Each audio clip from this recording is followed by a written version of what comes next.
तपती हुई जमी है जलधार बांटता हूँ। पतझड़ के रास्तों पर मैं बहार बांटता हूँ। ये आग का है दरिया, जीना भी बहुत मुश्किल। नफरत के दौर में भी मैं प्यार बांटता हूँ। नमस्कार, मैं कवि डॉक्टर विष्णु सक्सेना।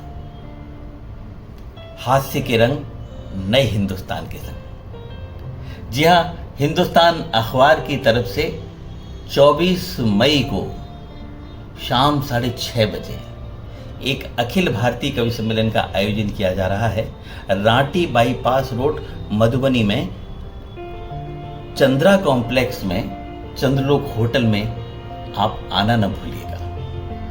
अगर आपको कवियों से मोहब्बत है, कविताओं से मोहब्बत है, गीतों से प्यार है तो जरूर पधारिएगा। मैं आपको व्यक्तिगत रूप से आमंत्रित करता हूँ।